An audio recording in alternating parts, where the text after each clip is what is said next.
Welcome to Spooky Ass Shit. This is your host, Eric Dwellnells. I am recording this episode literally just days before I go on vacation. I'm trying to fit in one more episode because I felt bad that I left you guys alone for so long with the previous episode taking so long to get out. So I wanted to put this one together and get it out before I left for vacation so you guys would have this until I got back. Now, like I said, just days away, I am leaving for the Dominican Republic to go on vacation.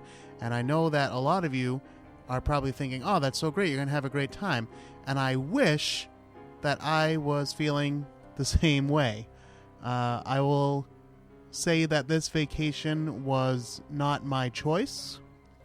Although I am happy to be going in a sense, and happy to be going with the people that I'm going with. It's nothing about that. What I'm afraid of is just that where my health has not been so great, especially over the past year, I'm afraid that something is going to happen while I'm there, and then I'm going to be sick in the Dominican Republic, so far from home, and then there's going to be problems with insurance and money and all that kind of stuff. So those are the worries that are on my mind. I can't even just go on a nice vacation, right?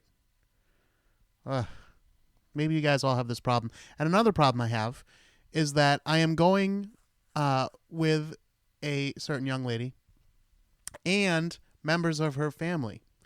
And these are people that I do not see all that often. So my concern is that, I'm going to be spending a lot of time with these people, and they don't know me that well, and I'm a weirdo, and I'm afraid I'm going to say something weird that is going to offend them or, make them think that I'm a weirdo, like in a bad way. I think I'm a weirdo in a good way, like most of you guys probably are.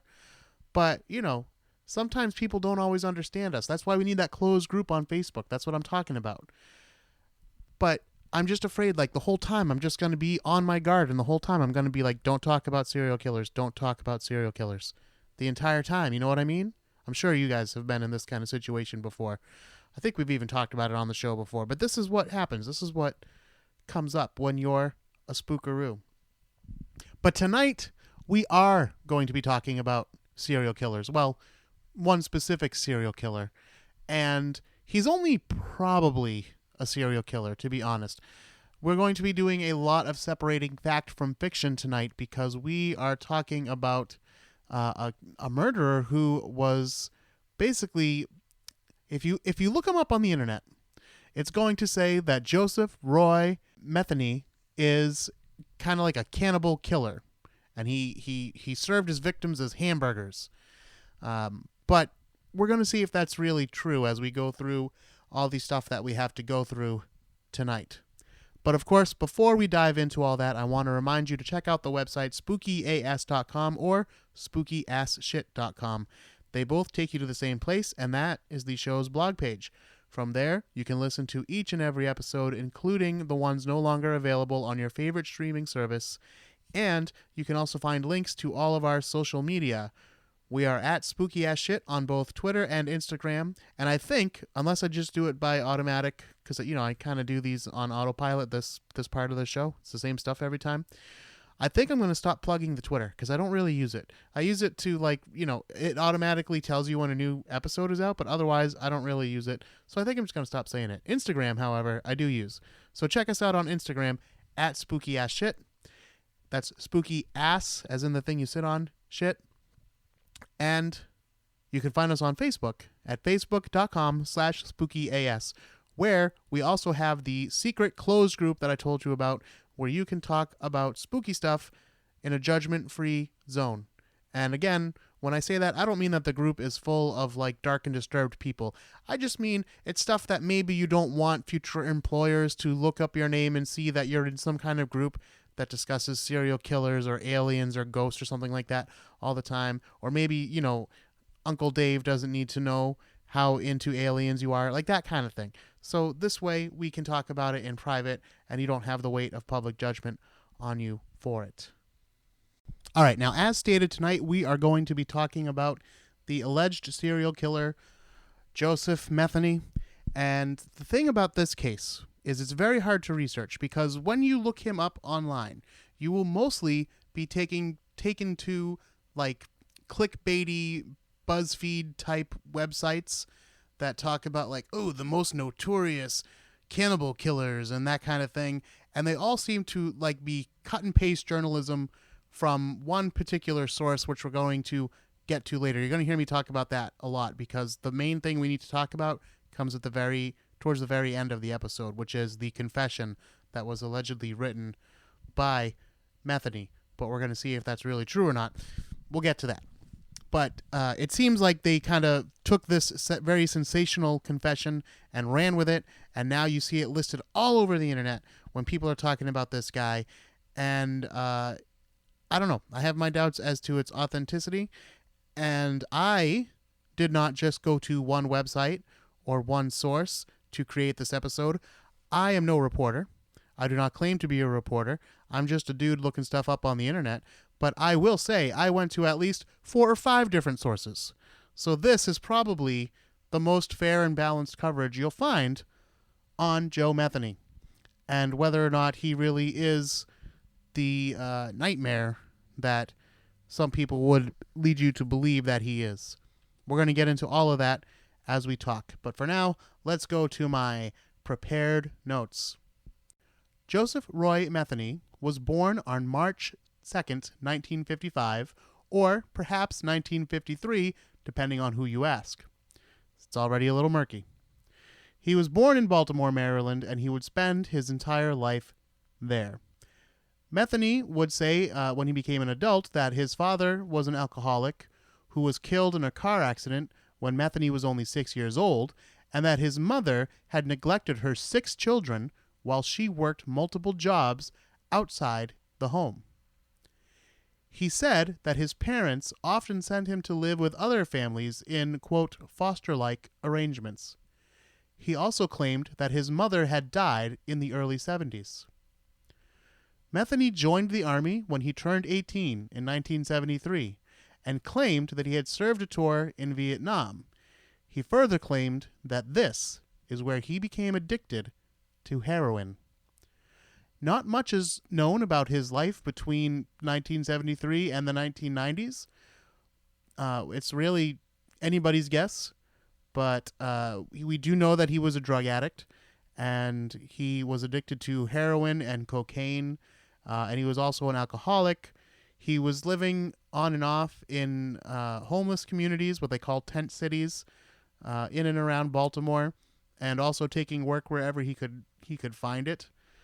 By the 1990s, Metheny was ironically known as Tiny, as he was 6'1", and he was large-framed and overweight. In later prison photos that you can find online, he looks something like the professional wrestler King Kong Bundy, if you remember him. But in the earlier years, in the 90s, he was considerably thinner, and at the time of his arrest, which we're going to get to, and in those photos there, he kind of looks like a taller, meatier Bryan Cranston from Breaking Bad. He had a record with police already in the early 90s, and he'd been spending his time in bars and, like I said, living with bands of homeless people in tent cities and spending nearly all of his money on drugs, sex workers, and liquor. However, he also held a steady job as a forklift driver at Joe Stein & Son Pallet Company, and he was described by everyone who knew him as intelligent, well-spoken, and well-mannered. On or around July 3rd, 1994, Metheny would claim his first confirmed victim. That evening, he hired the services of 39-year-old sex worker Kathy Ann Magaziner. There are no official accounts of how their time together began, but we do know how it ended. Metheny brought Magaziner back to his trailer located on the same grounds as the factory where he worked. He had sex with her, and then he strangled her with an extension cord. He then buried the body in a shallow grave near the pallet factory. Fearing the body would be identified through dental records, he dug up the remains 6 months later. He attempted to remove the skull, but was only partially successful. The lower jaw remained attached to the body. Metheny placed the upper portion of the skull into a box and disposed of it in the trash. According to Metheny, it was around this time that another event took place that set him on a murderous rampage. Sometime in 1994, he came home from work to discover that his girlfriend and child were gone. He says he eventually heard that she had hooked up with another man and that the two of them were often seen getting high at a homeless encampment under the Hanover Street Bridge. Metheny claims he then went to the tent city with an axe, looking for his ex and her lover. But when he arrived, he only found two homeless men sleeping there. Metheny believed that these two homeless men, Randall Brewer and Randy Piker, were friends with his ex and would often get high with her. Since his ex was not there, he decided to kill the two homeless men as they slept. He chopped up their bodies on the mattresses where they lay. He would later claim that he killed 3 others that same night, but if so, those bodies were never discovered, and he was never charged for these additional crimes. Again, we'll get to this later. I can find no information on how Metheny became a suspect in the murder of these two homeless men, but it seems possible that he was turned in by another homeless man named Larry Amos. Amos apparently stole the axe that Metheny used to kill Brewer and Piker and used it to kill yet another homeless man, Everett Dowell. It is possible that at this time he told the police he had taken the axe from Metheny, and perhaps Metheny had told Amos about using it to kill Brewer and Piker. But this is purely speculation on my part. In any event, the police did eventually arrest Metheny for the murder of Piker and Brewer. Unable to afford bail, he spent nearly 18 months in jail awaiting trial. The case proceeded, but was eventually dropped, however, due to lack of evidence, and he was set free to kill again. Possibly multiple times. I say possibly because he would claim to commit at least 2 more murders during this time, but only one would ever be verified. He claimed that he would lure sex workers back to his trailer with the promise of drugs for sex.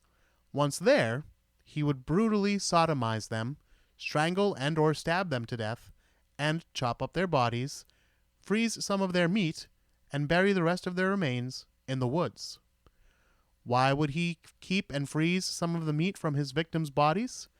Because, according to Metheny, he would grind it, mix it with beef or pork, grill it, and sell it as hamburgers at his roadside hamburger stand. We'll come back to this later, but it should be noted that this detail, though widely reported on those clickbait websites I mentioned earlier, is nowhere to be found in any official documents related to the trial. It comes from an alleged confession, supposedly written by Metheny himself, though personally I have my doubts about its authenticity. Again, I promise we will come back to this later. Metheny probably did kill sex worker Kimberly Lynn Spicer in mid-November of 1996 by stabbing her with a knife. As he had with Magaziner, he again buried the body in a shallow grave near the factory where he lived and worked. On December 8, 1996, he lured another sex worker, Rita Kemper, to his trailer with the promise of drugs. He did indeed share some drugs with Kemper, but she refused to have sex with him. When he attempted to force himself on her, she was able to break free and run out of his trailer. Metheny chased her, beat her, dragged her back to the trailer, and again attempted to rape her, and threatened to kill her by saying, "I'm going to kill you and bury you in the woods with the other girls." Somewhere in the ensuing struggle, Kemper was able to escape through one of the trailer's windows. According to Metheny, he gave chase, but she climbed a 10-foot-tall stack of wooden pallets and jumped over the factory's barbed wire fence, which was a feat that the overweight Metheny could not duplicate. Kemper went to the police, but exactly when is again a matter of some speculation. Knowing the police may be coming for him for the attempted rape and murder of Kemper, Metheny asked a coworker from the pallet factory to do him a favor. Would he please help him move the body of his previous victim, Kimberly Spicer, before the police had time to discover it? There's no official account of the coworker's reply, but instead of granting Metheny's favor, the coworker reported him to the police. Metheny was finally arrested for the last time while leaving a Christmas party on December 15th, 1996. Under police custody, Metheny began to confess to the attempted rape and murder of Kemper, as well as to the murder of Spicer and Magaziner, as well as several others. He led police to the shallow grave where he had reburied Magaziner's decapitated remains. Though most of Magaziner's skull was missing, police were able to identify her by her still attached lower jaw and dental records. He claimed to have also killed 3 other prostitutes along Washington Boulevard in Baltimore, although there was no evidence of most of these crimes other than his say-so. He said that he had thrown the bodies into a river, though no bodies had ever been found, and this led many to believe, including the investigators, that Metheny was exaggerating his crimes. When asked by investigators why he had killed these women, Metheny replied, "Sense of power? I don't know. Vulnerable. I dreaded I got a rush out of it. I got a high out of it. Call it what you want. I had no real excuse other than I like to do it. I don't know how to describe it." His lawyers stated that Metheny was the product of a broken home, a neglectful mother, and a drug addiction that he had picked up while serving his country in Vietnam. At this time, Metheny's mother, who, despite Metheny's own claims that she had died in the 70s, was still alive, and she spoke to the press to declare that her son was a liar. His mother said that while Metheny was growing up, it's true that the family was somewhat poor, and she had to work hard at multiple jobs, but, she insisted, she had always provided for her children and gave them a normal family life. They had never gone hungry or been put into homes of other families as Metheny had claimed. She said that her son was, quote, "smart and a good child. If he was neglected, it was his own fault. It was a pretty good home." End quote.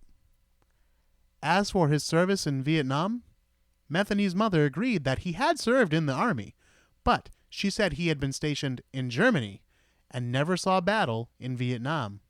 In fact, by the time Metheny had joined the army, the United States had pulled out of the war in Vietnam. She did agree, however, that drugs had taken a toll on her son, and that he likely had become addicted while he was serving in the army. After he joined up, he only infrequently contacted his mother. She said, quote, "He just kept drifting further and further away. I think the worst thing that ever happened to him was drugs. It's a sad, sad story." End quote. In 1997, he was tried for the kidnapping, sexual assault, and attempted murder of Rita Kemper. He was found guilty and given a sentence of 50 years for kidnapping and sexual assault. But he was acquitted on the count of attempted murder. In August of 1998, he pled guilty to the murder of Kathy Magaziner and received a sentence of life in prison. He was sentenced to death in 1998 for the murder of Kimberly Spicer, but his death sentence was overturned in 2000 and reduced to life without parole. This is due to a strange law in Maryland that I don't fully understand. If you're a lawyer, maybe you can chime in on the Spookaroos group in Facebook and let us know. But it had something to do with the fact that he was being accused of stealing her purse and clothing because he had removed them when he murdered her. And because there was a robbery involved, this made it a capital offense as opposed to just a straight-up murder. So if you are guilty of just murder, then that's not punishable by death under these circumstances for some reason. I don't pretend to understand why. But I know that this was why this became something of a landmark case in Maryland. And so even the judge said, yes, I'm going to follow through with the jury, although they seem a little reluctant in this case to give the death penalty because it doesn't seem right that he would be sentenced to death simply because he not only murdered her but maybe stole her belongings. And also it was clear that robbery was not the motive of the attack. And actually, this is why the death sentence was overturned.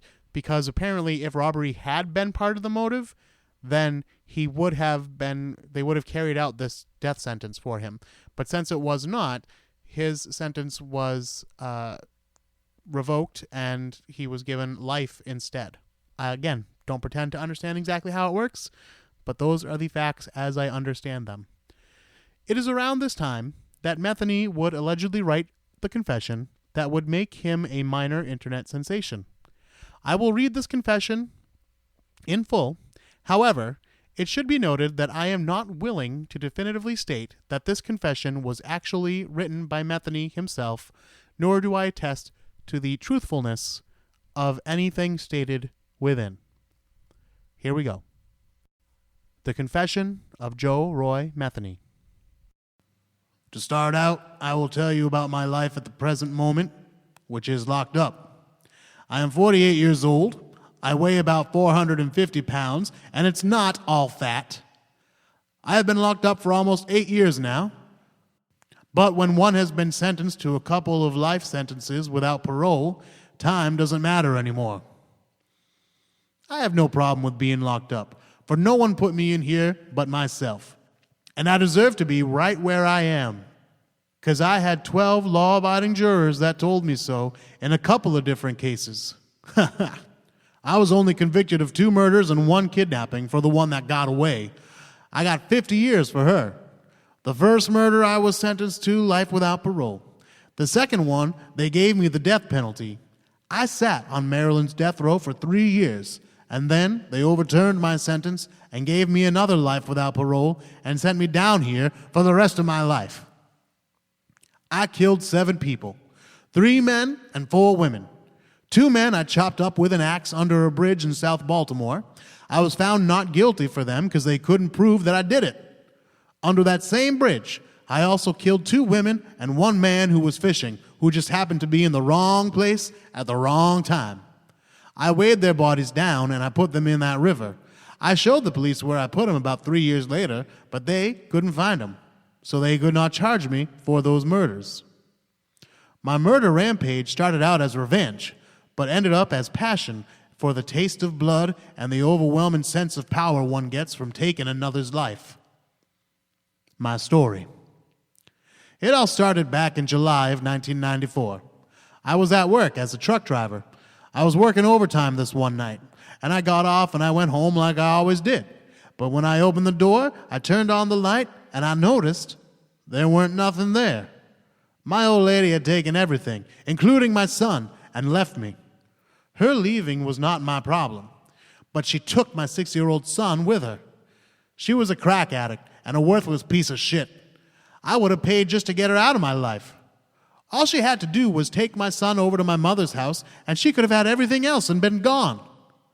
I found out about 6 months later that she had moved to the other side of town with some asshole that had been selling her ass for drugs. They got busted for drugs, and they took my son away from them for child neglect and child abuse. I had no chance of getting social services to try to get my son back from me due to my criminal past record. So I took it upon myself, with the hatred I had for these 2 who lost my son, to go looking for him. I had found out from someone that they was going under the bridge and getting high with some homeless motherfuckers who lived under that bridge. I went under there looking for them, and they were not there. But these 2 homeless motherfuckers they got high with, they were down there. They were passed out on some old stinking mattresses, and that's where they were when I left, except they were dead from being chopped up. That same night, I lured the first crack whore down under the bridge. I got her high and was trying to get some information out of her about my old lady's whereabouts. She acted like she didn't know. So I beat the hell out of her, and I raped her in the ass, and then I killed her. I put her in some bushes and went out and lured a second bitch down there. I did the same thing to her as the last one, but as I was about to throw her in the bushes with the other one, I noticed an old black man down the river fishing, looking up at me. I grabbed a steel pipe that was lying by, and I ran down on him and laid his head wide open. So I put these 2 girls and him in the river and weighed them down with rocks. That was a very busy night for me. 5 murders within about 7 hours. I washed up in the river and I cleaned up the crime scene as much as I could, and then I left. 2.5 weeks later, I got arrested and charged with the murder of the 2 men I chopped up. I spent close to 18 months in Baltimore City Jail waiting to go on trial. That trial lasted 1 week and was thrown out of court due to lack of evidence. I was free again. I went back and I talked to my old boss, and he gave me my old job back at the pallet company.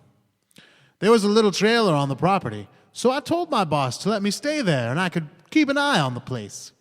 He agreed to this and gave me the keys to the front gate and the main building. The company was on a dead-end road and it was very isolated. It was perfect for what I wanted to do. I lured 2 more crack whores up there by my trailer. I killed and butchered up their bodies. I cut up the meat and put it in some Tupperware bowls and then put it in a freezer. I buried the remains in several shallow graves in the little woods behind the company. Over the next couple of weeks and on the weekends, I opened up a little open-pit beef stand. I had real roast beef and pork sandwiches, and why not? They were very good. The human body's taste was very similar to pork. If you mix it together, no one can tell the difference. Everything was going pretty good until I ran out of my special meat. So I lured another bitch up to my trailer. I got her in there and I ripped off her clothes, and I was knocking the hell out of her. She was screaming, but there was no one around to hear except for me, and I just kept laughing at her. I turned around for a split second, and that was my mistake, for she ran out the door before I could get her. There was an 8-foot chain-link fence with barbed wire on top of it all around the front of the company, and there was a stack of wooden pallets next to the fence about 10 feet high. That bitch scaled those pallets like a monkey and jumped the fence and ran down the main road where some guy in a pickup truck picked her up and took her to a nearby gas station where they called the cops. Well, I knew the cops were on their way, but I didn't run. I gathered up her clothing, grabbed up the keys to the gate, went out and opened it. As soon as I stepped outside the gate, a cop car pulled up, and the cop jumped out and pulled his gun on me and told me to get down on the ground. And that is where it all came to an end. They took me down and booked me. She told them that I said I was going to kill her like the rest of them, which was true. They had me sitting in a little room down in homicide, drilling me and damn near kissing my ass, trying to find out just what I had done. They pulled me out of the city jail every day for 1 month, taking me back and forth between the company and the bridge. I had them going crazy over at the company, digging up the remains of those 2 bitches there, because I had their remains buried in 7 different holes. The only thing I feel bad about in all of this is I didn't get to murder the 2 motherfuckers I was really after, and that's my ex-old lady and the bastard she done got hooked up with. Well, that's my story. Horrible, but true. So the next time you're riding down the road and you happen to see an open pit beef stand that you've never seen before, make sure you think about this story before you take a bite of that sandwich. Sometimes you never know who you may be eating. So that is the so-called confession floating around the internet, which appears to be the basis of many of the articles about Metheny on numerous websites. But how truthful is it? It's sourced from murderpedia.com for this reading, and they in turn credit it to a website called skcentral.com. But when I try to visit that site, my computer just about blows up with security warnings, and the site asks me to verify my information. No thanks. Anyway, I'm not sure if the so-called confession was written specifically for SK Central or not. Even if it was, that doesn't mean Metheny didn't really write it. I could imagine a webmaster or somebody in some way affiliated with the site writing to Metheny in prison and him sending out that as his response. But even if he really did write it, and I'm still not saying that he did, that still doesn't mean that everything he says is true. There are some things that don't seem to line up with the factual events. It's difficult to tell, but it seems like the confession is stating that he got arrested on the very night that Rita Kemper escaped his trailer on December 8th. But we know this is untrue because he was not arrested until December 15th. This is more speculation on my part, but it seems unlikely to me that he would have dumped 3 bodies in a river on the same night, weighed down only with rocks, and not one of them was ever discovered. I think most of you spookaroos have watched enough true crime shows to know that even a body that has been weighed down will eventually rise to the surface once the gases begin to escape from the corpse. They always get discovered. As for his claims about serving his victims as hamburgers, I find this rather hard to believe. It does not show up in any of the official documents related to the case that I have seen, and it was not mentioned at all at his trial. And his occupation is only ever listed as forklift truck driver, not hamburger stand operator. Finally, the confession seems to have been written to be intentionally sensational/provocative, with its wild claims and multiple ha-has. It's either the kind of thing that a sick and twisted killer would write, or it's the kind of fan fiction someone obsessed with serial killers might write to bring attention to a discussion forum, or maybe just perhaps a website about serial killers. Do I personally think Metheny wrote the confession? Well, it's hard to say. True, there are inaccuracies, but if his mother is to be believed, Metheny is a known liar, and even the investigators seem to think that Metheny was often full of BS. And like I said, it's not impossible that someone could have reached out to Metheny and gotten this letter in response. People do write to killers, and sometimes killers do write back. I've got a letter from Tex Watson on my shelf to prove it. So it is possible, just possible, that Metheny wrote this confession. But whoever the author, is the confession true? This, like I said, I find much harder to believe for the reasons I just mentioned. In short, it doesn't match up well with the facts that we know about the case, and Metheny was a known liar. While the state was reconsidering the death penalty they had sentenced him to, Metheny begged the state to execute him, saying, "The words 'I'm sorry' will never come out, for that would be a lie. I am more than willing to give up my life for what I have done, to have God judge me and send me to hell for eternity." Joseph Metheny was found dead in his prison cell at the Western Correctional Institution in Cumberland, Maryland, on August 5th, 2017, at the age of 62. Well, that's the story of the hamburger of horrors, Joseph Metheny. Again, definitely a murderer, definitely a bad news bear, but was he as bad as he would have you believe if he in fact wrote that confession at all? Or was that just something that a serial killer website or a serial killer fan cooked up to drum up a little more excitement and attention on that particular forum or website, or maybe just for that particular user? Things like that have happened before. So I leave it up to, I would say you guys, but probably not even you guys. I think someone really needs to dig down deep and investigate all this, and maybe talk to the actual investigators and see what kind of things ever came to light, and just what could be true and what might not be true. Unfortunately, that's beyond the scope of this show. But if this was my professional job, I would be making some phone calls right now and trying to get to the bottom of this. But alas, this is just a little side project for me, and in fact, it's Thursday night as I record this, and I got to go back to work on Friday morning, last day before vacation. And the thing, like I said earlier, I am more nervous about this vacation than I was about the surgery that I had to go under for, and I was really afraid that I was going to die when they put me under for surgery. Trust me, I had a headache the other day, and it started to hurt at the top of my head. And I was driving home, and I'm like, oh, man, what is this? This is going to be some kind of brain thing. This is going to be like pressure on my brain or something. And then I'm going to get an airplane, and that pressure is going to build, and my head's going to explode. That's the kind of hypochondriac that I am. So, yeah, I do have a little bit of hypochondriac tendencies. However, I also have some legit medical concerns. So I'm worried about all this stuff. So, I don't know. You guys know I don't really believe in prayers or vibes or any of that kind of thing. But you know what? Just for funsies, if you happen to feel like saying a prayer or you happen to feel like sending some good vibes my way, go ahead and start doing it, because I'm leaving in a couple days, and I'm very afraid. But I hope that I'll come back and I'll be able to tell you what a lovely time. That's the other thing. What am I going to do in the Dominican Republic? Sit on a beach? I'm not a beach guy. I know. Listen, I know this is an audio medium, but I am very fair skinned. I am what you call an indoor cat.